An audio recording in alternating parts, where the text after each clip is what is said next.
All right, everybody. At a fan request, viewer request, we are going to do the birth chart of Fred Rogers, aka Mr. Rogers. We do have a good birth time this time, unlike the Ozzy Osbourne one, which you can watch up. So, Mr. Rogers was born March 20th, 1928, at 8:20 a.m. at Latrobe, Pennsylvania. So, if you don't know who Mr. Rogers was, he was this host for this kids show on PBS for a very long time. His show ran from 1968 to 2001, so almost everybody alive grew up with him except the new kids. He did die, I think, 5 or 6 years after the show ended of stomach cancer. So rest in peace, Mr. Rogers. Was a integral part of a lot of people's childhood, at least. And I wanted to show somebody to compare against all the evil, dark people that I read charts with and do something a little lighter and fluffier. But let's get started here. So we'll start with his sun, which is in Pisces right here in the 12th house. And it's 29 degrees. You can't really see it. The sun right here is 29 degrees in Pisces in the 12th house. So what that means pretty much that he was a Pisces sun, so he was just about group cohesion and social justice and peace and love and all that beautiful hippie stuff. It is 29 degrees going in Aries, so I think there might have been like just this tension, like the sun was just really trying to break through into Aries and it was trying to hold out, but it didn't quite make it. One more day, probably just several more hours, the sun probably would have went into Aries. So I kind of like to give the sun an orb for signs and houses, because if you give the sun a 5 or 10 degree orb to conjunct Uranus or Jupiter here, why wouldn't it go cross the line into Aries and have some Aryan influence? But if you look here, you can see that he has a giant 12th house here and he has a giant 6th house here. And that is completely intercepting Aries, because you can see the cusp is on Pisces right here. And you can see that it ends on his Taurus ascendant. And right here is the Virgo cusp of the 6th house, and it totally engulfs Libra. And you got the Scorpio descendant here. So he has an intercepted sign. So that Aryan energy is something that he had a hard time expressing, I think, is something that was internal, something that kind of boiled inside of him for a long time, and it manifested out eventually. I know he has a big 12th house stellium, which you wouldn't expect from someone like Mr. Rogers, but just reading a little bit about his history, he did grow up chunky and he did get bullied a lot. And that was a period of time where not too many people were overweight and obese, and I am myself. So he really got bullied for that and really stood out for that, because not too many people were fat back then. But he just isolated himself and he played with his ventriloquist dummy and he had puppets and things of that nature. So he had this internal energy, this creative energy, which I'm going to talk a little bit more about this Neptune. I think he has a really important Neptune, which is in Leo in the 5th house, and it's retrograde. So we'll talk about that a little bit more. But overarching, he just wanted to unite people. He wanted to separate people from their differences and find their similarities and bring it. I remember 1968, I was reading a little bit about him, and he had an episode where he was soaking his feet in a pool with a black police officer in 1968. Was pretty controversial. So he just wanted to show that social inclusion even way back then. And he was a pioneer in a lot of ways of doing that. So I think he had this Piscean tendencies, but he had this Aryan energy that was just trying to break out and show the world of what he can do and where he can take action and what he's able to accomplish. And you can see, we'll talk about Uranus later, but the sun is making a 4 degree orb conjunction with Uranus. But besides that, Uranus is completely unaspected and it's in this individual Aries sign, which is being just swallowed up, as well as his Jupiter.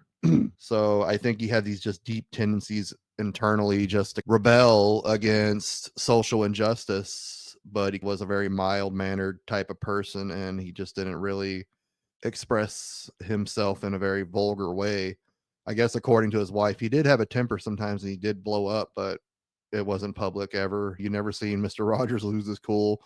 I don't think there was anything controversial about him except some conspiracy theories and rumors and stuff like that, but I don't think anything's ever been substantiated that Fred Rogers was a bad person, but he's human, so he does have some negative aspects about him, so we can't be completely delusional about that sort of thing.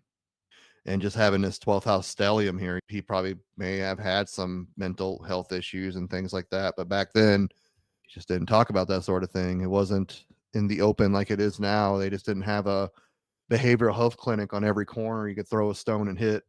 So it was just a different world where he grew up. Next, we'll talk about his Pisces moon, which is in the 11th house. So he's very Piscean. So definitely a very alternate look compared to Adolf Hitler and Trump. I actually deleted the Trump one. Maybe I need to redo it. I wanted to redo it myself and away from Gen X Jeff. But yeah, so the moon is your emotional state. It's what you need to nourish yourself and grow and feel safe and secure. It's your intuition, what's going to make you happy. What's going to make you feel safe and secure in a world where you can actually express yourself in a positive way. And it is in Pisces in 11th house, so it's about groups of people and things like that. So he had a real fondness for children. Another thing about Mr. Rogers that he was actually a pretty educated person. So he was actually a pretty educated person. He had a bachelor's degree in music, then I think he had a bachelor's degree in psychology, then he ended up getting a master's in child development.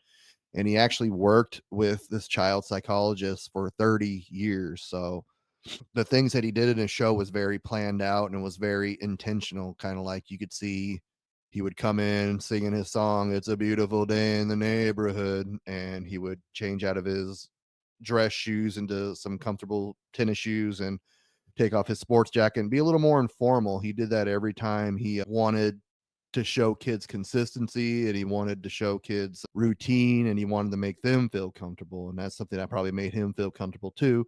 So the moon is also about what's familiar. So he wanted to just have this inviting feeling every day of this soft Piscean energy. A song, which is this creative outlet and stuff like that. He sung it every episode for 30 years. So I guess that became very routine, but again, something that is familiar. But he wanted to make a calm, cooling environment for children, and he wanted to make it predictable and routine for them. So that's the whole reason why he did the same thing for every episode. I haven't watched the show in years, so I'm a little rusty on the specifics, but that's a bad thing about it.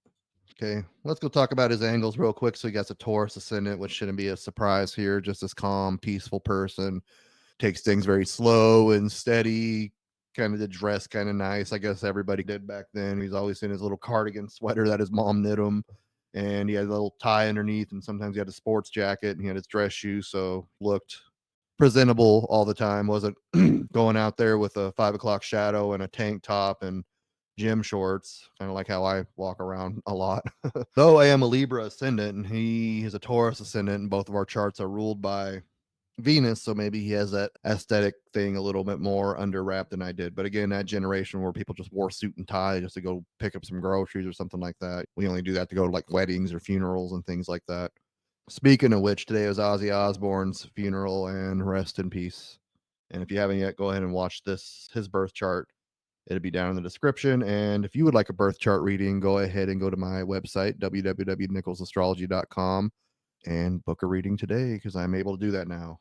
We'll look at his IC down here, his nadir, which is in Cancer. So again, a very peaceful, calm sign. It's the home. It's the right at home. It's where Cancer belongs, in the fourth house. He just wants that emotional stability. He wants things predictable and calm and quiet. He doesn't want anything loud and disruptive. He wants what's familiar. He wants what makes him feel comfortable and makes him feel happy and makes him feel safe.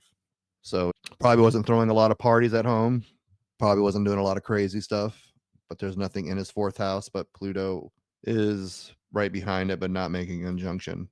Next, we'll talk about his Scorpio descendant, which is some of the darker energy he has. So maybe I don't know much about his wife. Maybe she brought out some negative tendencies in him because she did complain about his temper and his anger issues. Damn it. But maybe he was attracted to someone with a lot of psychological depth, a lot of emotions that were very deep. It would make a lot of sense for him to want to fix her upper, I think. And I think a Scorpio descendant would show that, somebody who's just depressed and dark and moody and drab and stuff like that. And he just wants that project where he can fix somebody up and get that kind of control and be the savior and things like that. He has all this Piscean energy and this I see down here in Scorpio, in Cancer, I should say. Damn it.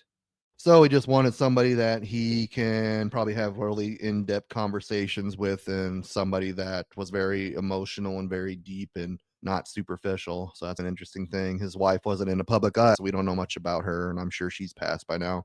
And he had a Capricorn MC or midheaven. So someone that, I guess, he was very hard to work for in a lot of ways. He was a perfectionist. He wanted things done his way. He would go through and rewrite the script and make it more quote unquote Fred, according to resources that I read about him. He wasn't necessarily mean or nasty person. He just was a perfectionist, and he just did this thing slowly and steady. And he had a long, solid 33-year career of doing the same thing over and over again. And that show just had that kind of longevity. Is pretty amazing, I think. So he was very consistent and very hardworking, and he wasn't afraid to put in the hours. I guess he was a workaholic too. And he just slowly and steadily built his empire upon education and stuff and childhood. And children and stuff is going to be a big thing here. And it is making that sextile to his Pisces sun as well.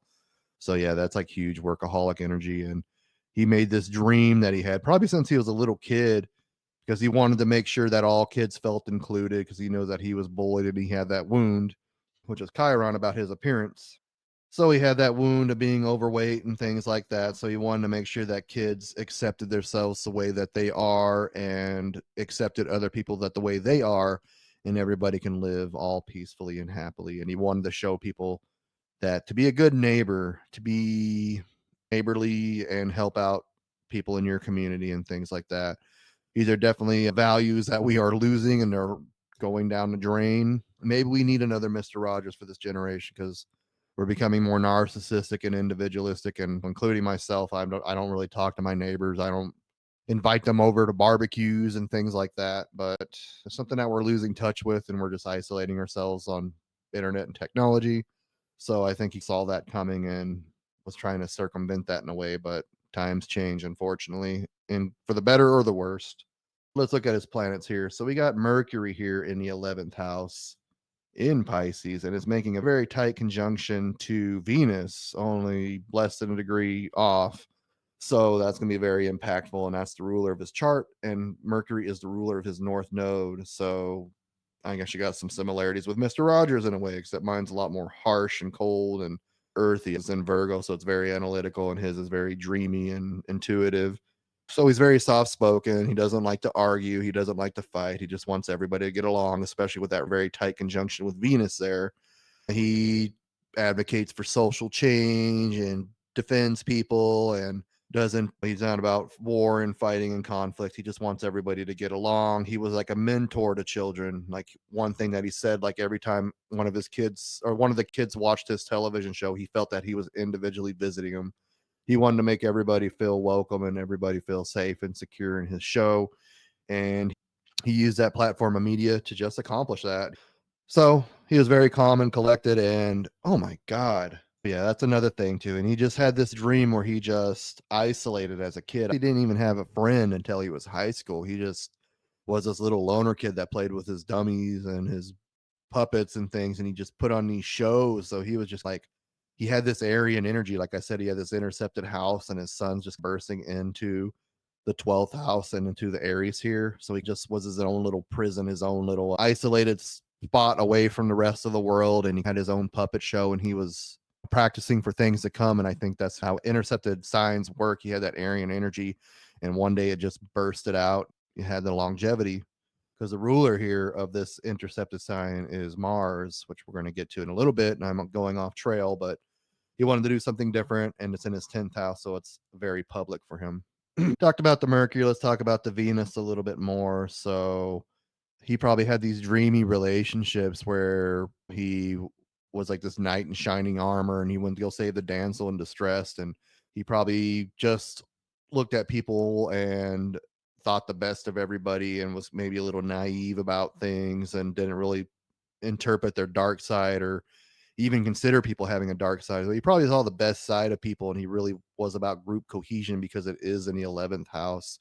He is called Mr. Rogers' neighborhood. A neighborhood, I guess, is more of this thing, but it's also a very tight knit community, things that you associate with on a day to day basis.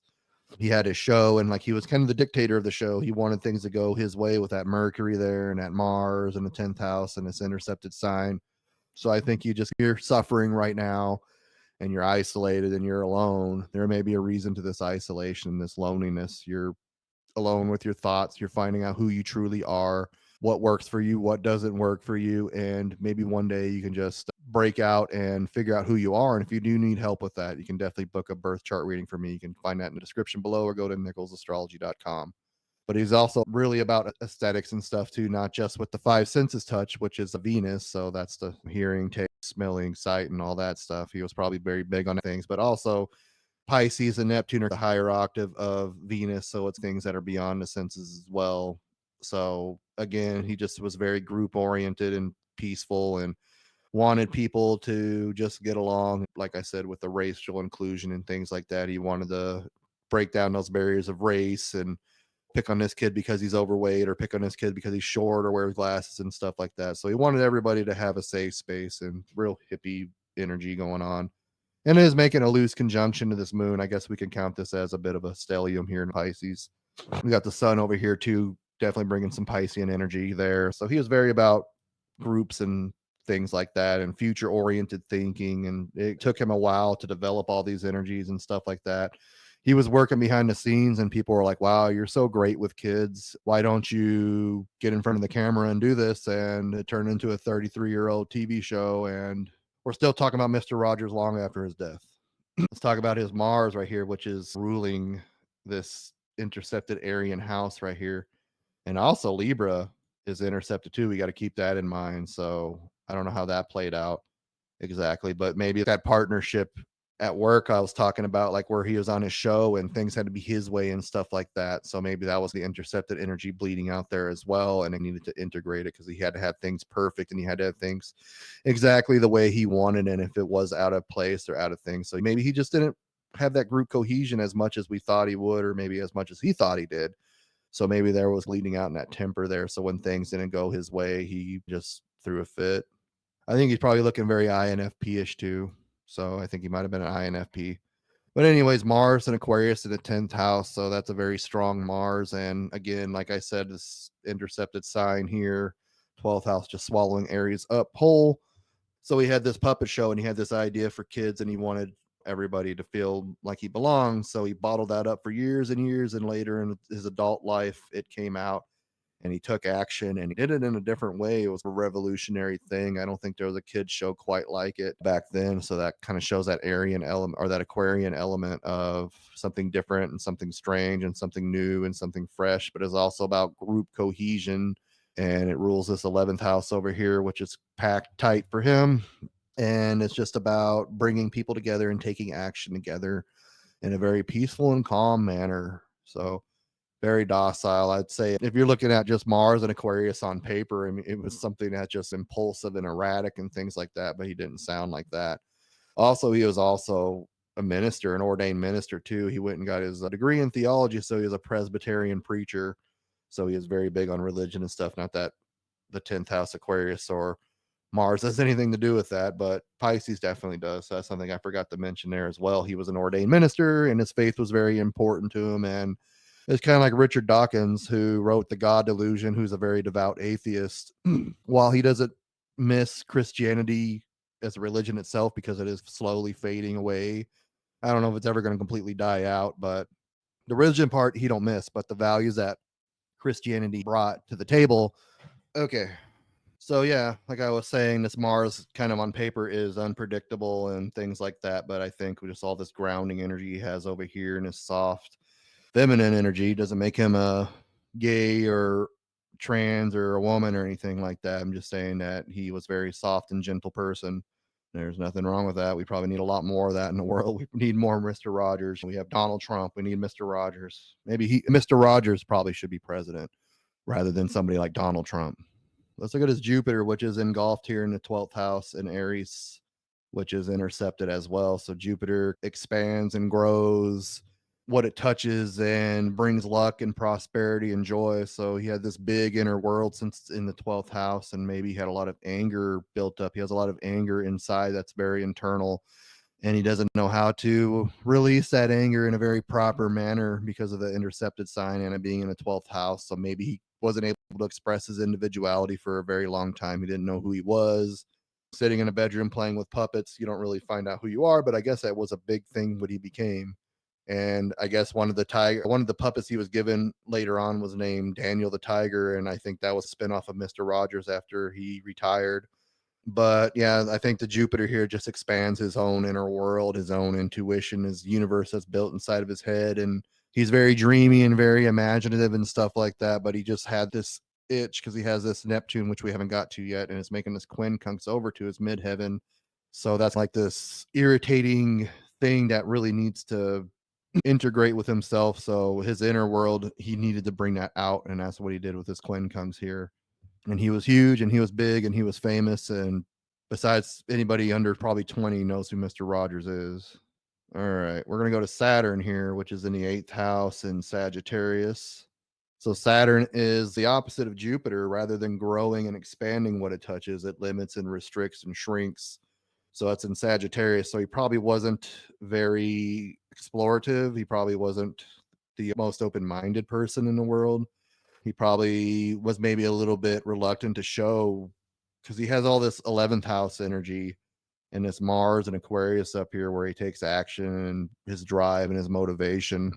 The 11th house in Aquarius likes to bring people together, but at very, like at arm's length. It isn't very close. So he might have had a very sheltered, limited circle that he really showed his true self with. He's obviously a very old fashioned guy. He was born in 1928 and he had these Presbyterian Christian values and things like that. So he is probably very hesitant to show his sexuality and his intimacy. He probably didn't have a lot of PDA, public display of affection, or anything like that. We know that he was married and he had a kid, and I think he had 2 sons. One he was estranged from and didn't get along with. But yeah, so he was very limited there, but he was also probably very dedicated to religion because Sagittarius can definitely represent like religion and temples and things like that, and like a higher being. So he's probably very disciplined. So he went to school, he got the credentials, he became an ordained minister. That was probably something very personal and something for him. That's how he explored that physical or that metaphysical realm that the 12th house and the 8th house kind of display. But he was probably also very hard to get to know in a lot of ways. He probably wasn't very open about a lot of things and very timid and shy about sexuality and taboos and things like that. He might have kept like his cards close to the chest and didn't really like to explore the deep, nasty emotions that were deep in him. He didn't really express himself and show himself in a way that you would expect someone like Mr. Rogers to. We all have a dark side and things like that. He's also probably very strict and rigid about his religion. Anything that was outside of his religion that kind of irritated his belief system or challenged that, he probably just immediately dismissed and was very cold and just turned his back on. And you can see that it's making a trine over here to all the Jupiter in the 12th house and stuff like that. So it was probably a very big part of his life. So maybe he had a very deep spiritual bond with God or whatever you consider God. So maybe he obviously had that religious overtone about him. And it's the ruler of Sagittarius, where his Saturn is Jupiter. So I think that Saturn trine Jupiter would definitely indicate something like somebody going to be a clergyman like he did, but that wasn't what he was known for, of course. It was a secret side project, I guess he did. So that explains the 12th house, 8th house energy. So that was hidden within inside of him. Maybe he only shared that with a certain amount of people. He probably wasn't going to the church and speaking. Maybe he did. I don't know. But I kind of feeling this is more like an internal thing he did for himself rather than for the public. Let's talk about his Uranus. It's kind of hard to even imagine Mr. Rogers having something like Uranus, but it is in the intercepted sign, like we talked about. It's making a conjunction here to his sun. So he rebelled and changed the landscape of like racial diversity and everybody getting along. Like I said before, like one of his early episodes, he was with a black police officer sharing a little kiddie pool soaking their feet. I don't have a lot of context on that. It was just something that I saw that showed a picture of it, and that was interesting because I guess you did while he was taking them off, but shoes was a very big part of him, like aesthetics and things like that, because of all that Piscean Venus energy, and that was the ruler of his chart. One thing I think we also skipped over with the Taurus ascendant, the ascendant is known as the path to your sun. So Venus was the way to go to his sun and get that Piscean energy. And they got along very well because Pisces and Venus are kind of like peas and carrots. So that part of dressing and changing clothes and stuff like that, those visual aesthetics and stuff was like a big part of him. But yeah, so he maybe had this internal energy because it's just laying dormant within him, and it just maybe he just if things didn't go his way, he was very anal retentive and he just blurted out and snapped. Like I said, besides the sun conjunction, Uranus is totally unaspected. Actually, let me he changed the landscape. He felt that TV was bad and that was sending negative messages to kids, and he might have been on to something. The crap that kids watch today, including mine, it's just hard being a single parent and monitoring all that stuff. But he wanted to give kids a positive message. He saw that TV was increasingly becoming more raunchy and stuff. And I imagine in the 60s, it wasn't that bad, but I guess the times comparative what it was back then and what it is now. But he wanted to make a very wholesome TV show for kids where they can have a safe space and they can grow and they can learn and they can be themselves and they can explore their imagination. Imagination was a huge thing for Mr. Rogers with all this Piscean energy, and Uranus conjunct that sun, which is Pisces as well. A lot of sense. So that's how he rebelled. He didn't do it in this very vulgar, in your face sort of way. It was just subtle and peaceful and calm, which is a nice touch, in my opinion. Now is all important Neptune. So Neptune is retrograde in the fifth house in Leo. So, like I said, he got bullied a lot as a kid. He didn't have any friends until high school. Then he got a part of the football team or something like that. Then he was Mr. Popularity all of a sudden, but he had this deep inner world where he was very creative and expressive and is focused on kids. So the fifth house rules kids, it rules creativity, ruled by the sun. So the Piscean sun is the ruler of his Neptune in his fifth house right now. So he just isolated himself and he honed his craft, if you will, and he figured out this is what I want to do. But it seemed like it just happened on accident. He was real reluctant to get in front of camera and be the star of the show, but he was pushed to do so. He just made like this, if I remember right, it's been so long since I watched the show. He did implement puppets and things like that. I remember what I think Thomas the Train, I think that they had a segment for Thomas the Train. I remember where he was just there and okay, we're gonna go to Imagination Land or something like that. And it showed the little train tracks and it showed the little Thomas the Train episode. Then it went back to Mr. Rogers. So he was very introverted, it sounded like, and he wasn't this expressive person, but he had just deep creative energy, like Leo in the fifth house with Neptune, or it's all about creativity. So he just had a very deep imaginative world and he brought that out, and he had an itch, like I was talking about this quincunx here going to his midheaven. This is your public life, what you're known for, your career and things like that. So he just, I want to express himself, but maybe it was like due to low self-esteem, or maybe people won't like this, or whatever reason, all this negative self-talk and things like that. And he didn't want to show and express this energy, but he did. He fought against it and he figured it out. So this is kind of like a quincunx is something that's calling for you to overcome and figure it out. It's just something that you can't quite line up and can't get consistently done, and you're just not on the same page, but he figured it out, and you can too.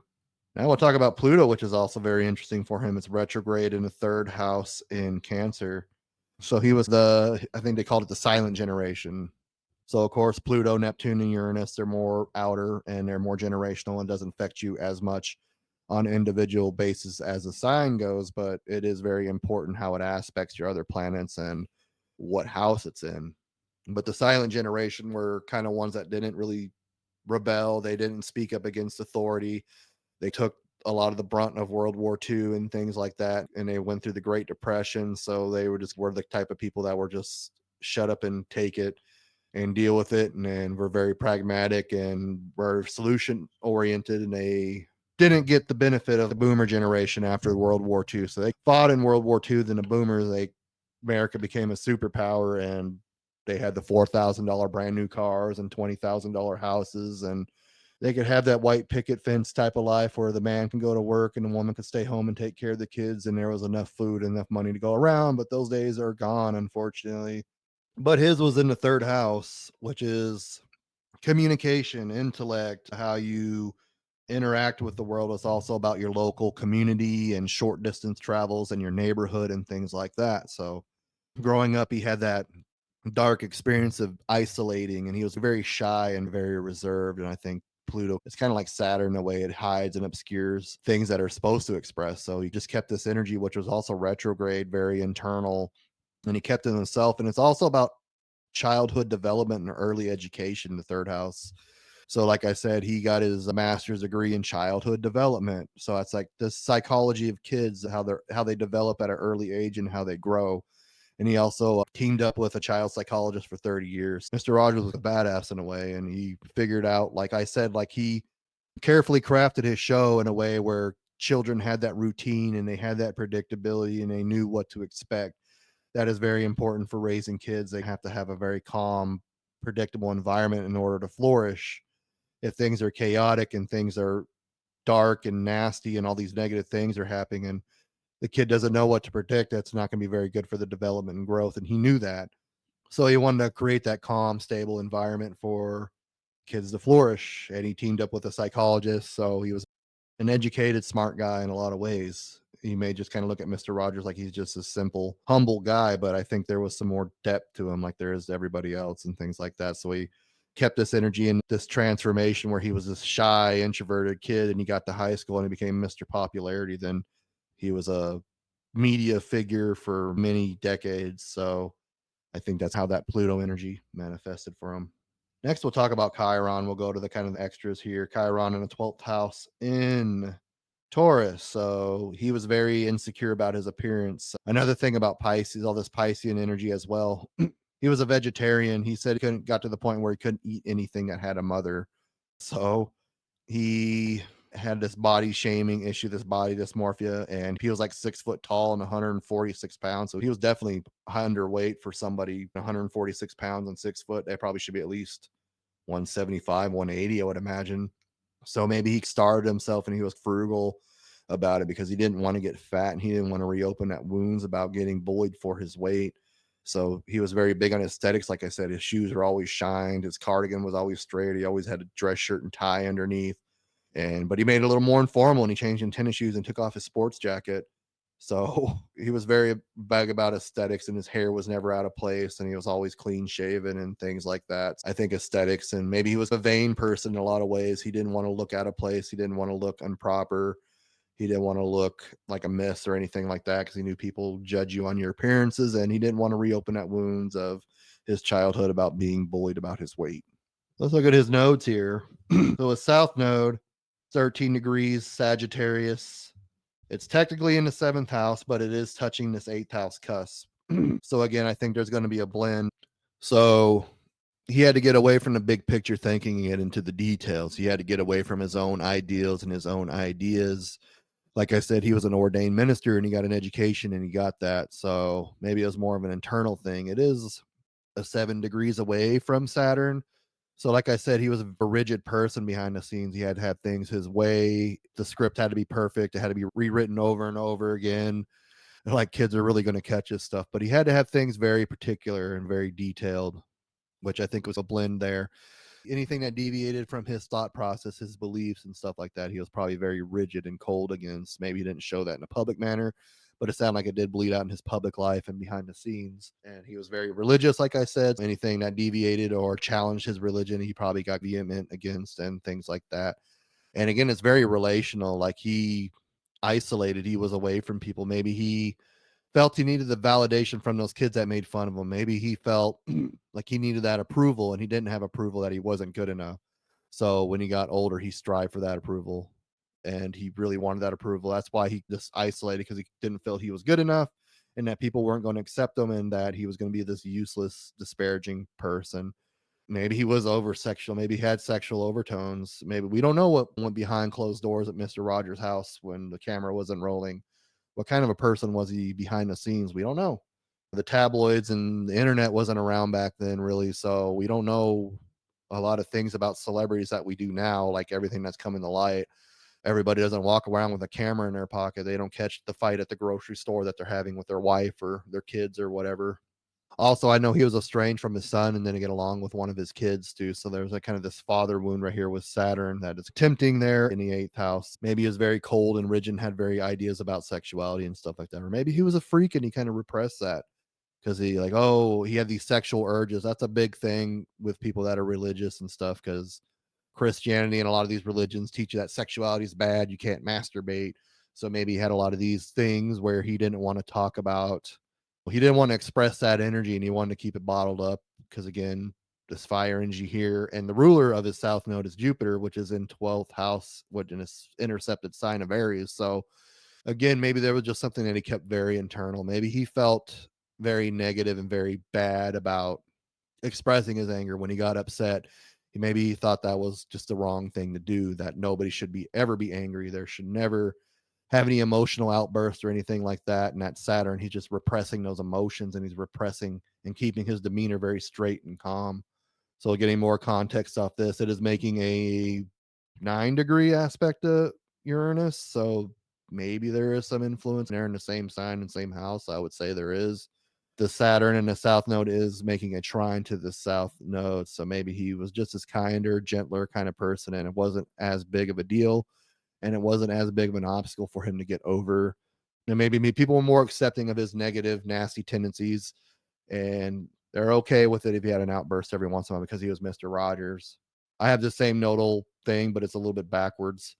My Gemini North Node is in the 8th house. It's well in the 8th house, 2 degrees of Gemini, and the South Node is in Sagittarius, 2 degrees in the 2nd house. So there was some bleed through. There was some bleed over. I think it is just 5 minutes away. Look at this. It's 13 degrees in 25 minutes, and this is 13 degrees in 30 minutes. So very tight conjunction on the cusp of the 2nd and 8th house for his south and north node. Also, I think there was a big element of escapism too. Like he created this giant world, and it was just big and growth in this 12th house tendency. So the isolation and the bullying and stuff like that, it took him a lot to get out of that. But he seemed to get a hold of that at a pretty young age in high school when he figured this stuff out. I'm 40 and I'm still figuring this stuff out, and it's still a lifelong struggle for me. So he definitely did something right. Let's go look at his north node here, which I already mentioned is in Gemini. Technically in the 1st house, but just so close to that 2nd house. So I think we're going to count it blending in the 1st and the 2nd house. So Gemini, what does that represent? Media, expression, investigation, and showing people, and intelligence and communication and talking and things of that nature. It is in the 1st and the 2nd house, so there's elements of both there.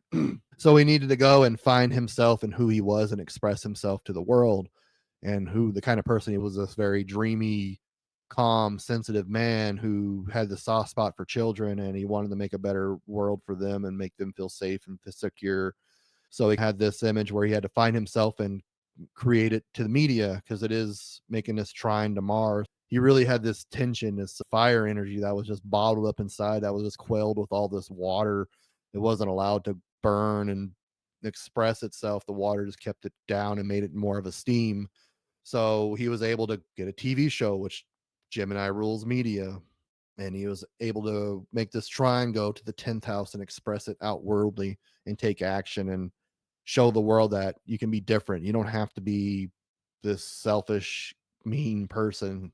It's also in the 2nd house too. So that's about things that you value and things, aesthetics and money and earning money and things like that too. And he was on PBS, so he probably didn't get paid like somebody that was on Fox or something like that, or other channel. It was a very public kind of nonprofit sort of thing, like a community based thing, but he did broadcast all over the country. I don't know if he made it to other countries or not, but possibly.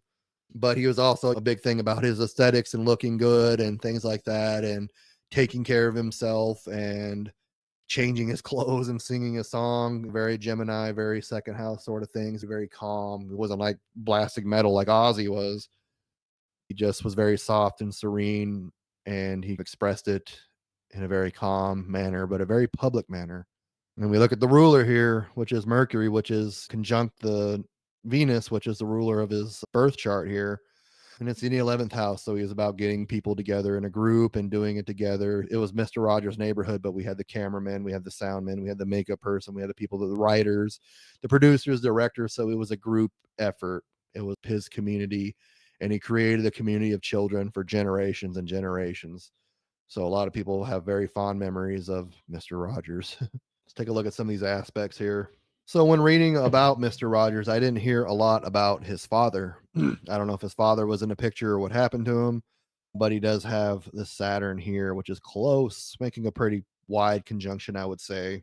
But maybe he has that father wound. Maybe that's that 8th house, and it's also making an opposition naturally to the South Node, which is conjunct the South Node here, and the North Node's kind of making that opposition there.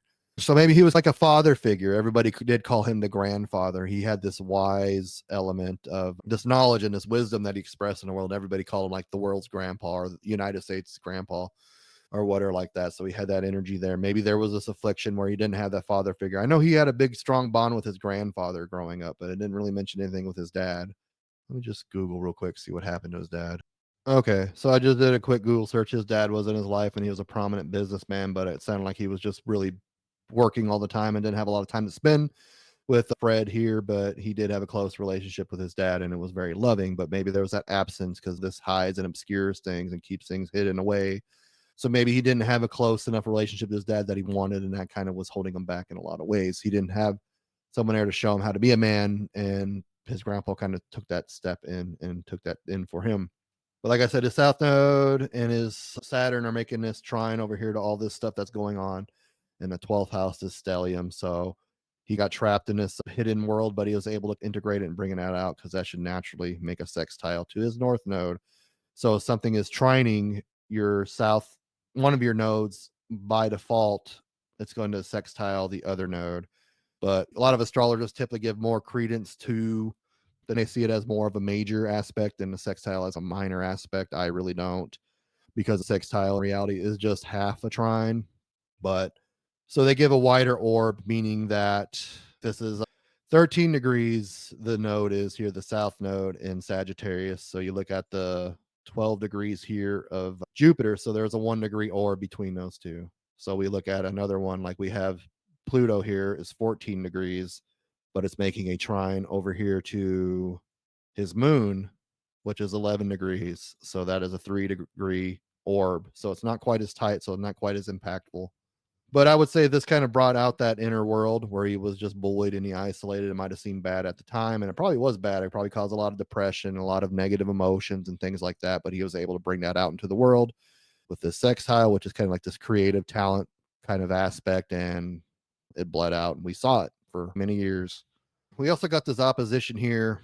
So we got this opposition with Neptune making this 180-degree aspect to everything going on in the 11th house. So he had his inner world here and he had a hard time making friends, which is what the 11th house is associated with, like one-on-one relationships, or the 7th house, and groups of 3 or more kind of considered the 11th house like 2 company and 3's a crowd sort of thing.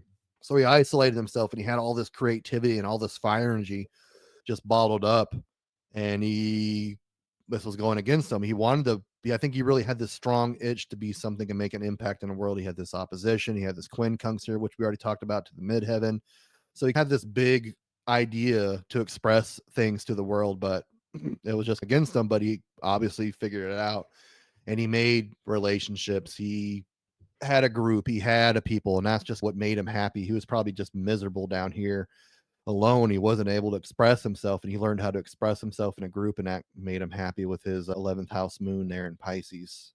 So his ascendant is squaring Mars, so that's what takes action. That's what gives you the drive and motivation, and it's in the 10th house. And we already talked about his Taurus wound here, being overweight and being bullied and isolating and things like that. So he is probably very insecure about his appearance and didn't want to be in front of camera. So he took things to extremes and he dieted and didn't eat meat and stuff. And he was under 150 pounds and 6 foot. So that's pretty underweight. So he's probably had this vanity towards him. And that was like, oh, I don't want to look fat in camera. I don't want to look gross. I don't want to come out in jeans and a t-shirt. I want to be in my cardigan and my sports jacket and my tie and my dress shoes and my slacks. I don't want to look unpresentable in front of camera and the world see me as a slob. I'm not a fat slob. I'm in shape and my hair is immaculate and I have no facial hair and I'm shaving, all the time. And, very kind of a vain energy that I'm getting from him. And it's squaring that Mars. And a square, of course, is a 90-degree aspect. This is 180 degrees. The square is 90 degrees. So this is kind of like an internal friction, rather this is something that's outside you. So his vanity and stuff, I think, was a big obstacle, and that was a big insecurity for him, but he managed to overcome that. His south node is making a square to his north node. I'm sorry. His south node and his north node are both making squares to his moon over here in the 11th house. So we kind of look at this as a past life thing, something that is holding him back, things that are left unresolved in a past life, possibly, that he didn't get this communal connection. He didn't have this group of friends. He didn't have people loving him for who he was and he was able to express his message with. He wasn't able to form relationships with. He wasn't able to calm his nerves and soothe himself. So that was something that was holding him back and he needed to integrate and in order for him to fulfill that. And it's exactly what he did, it sounded like. He created this community. He created his project, this work where he isolated so long, this negative energy of being bullied and not being able to express himself and find out who he was holding him back. And he was able to scratch that itch and figure it out and express himself into the world.